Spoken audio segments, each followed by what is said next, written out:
30,000 Verizon employees are striking instead of working today. That includes about 700 in Western New York.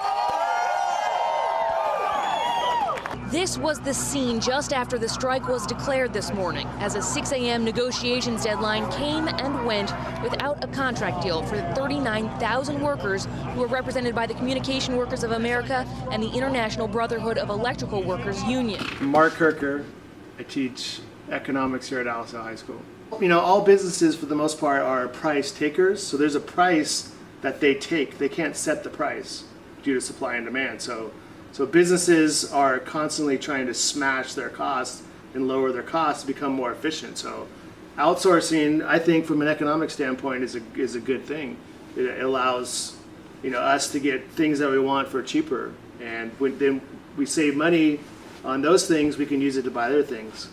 But there are losers, and American workers would be the losers in that case. But most economists would agree, when you add it all up and you look at all the numbers and stuff, it's better to basically allow outsourcing and trade, because we'll save the money on that stuff and we'll use it, you know, to buy other things, which will stimulate the economy. Democratic presidential candidate Bernie Sanders walked the picket line with Verizon protesters in New York on Wednesday. Here you see him. He spoke to a crowd of nearly 40,000 Verizon workers who walked off the job after contract talks hit a roadblock.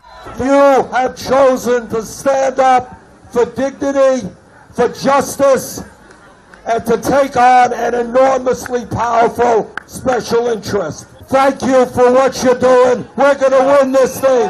Thank you.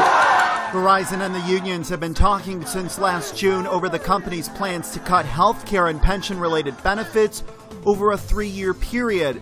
The workers have been without a contract since its agreement expired in August. Issues include health care, offshore call center jobs, work rules, and pensions. My name is Matt Barclay. I'm a teacher here at LSL. I teach government and economics. Well, I think I understand about 45,000 people have gone off the job, and they're protesting. Really what they're protesting, I understand, is that outsourcing of jobs. The protesters of Verizon are not the wireless employees, but those that have been doing the wiring of computers, etc. These are the people that are actually unionized, and they set up the wiring, and essentially they don't have as much business as they did before, and so Verizon has actually been losing money off of these off of this sector of its business. They make most of their money off of the wireless customers. So really what these workers are protesting is that their jobs are being offshored, or they're being, they're having Mexico and other countries take over the business end of the wiring business. So I understand their concern, but in fact, it's kind of their response is really what a lot of Americans are unionized workers have been protesting, and that is that lots of jobs are going out of the United States, and union jobs that used to pay a lot of money now have gone offshore. What we want is a fair contract. What we want is for them to respect us as employees. They've made Verizon made $39 billion this year. Okay, and now they want us to give back. We're not here to give back. We're here, those profits, they earned with our blood, sweat, and tears.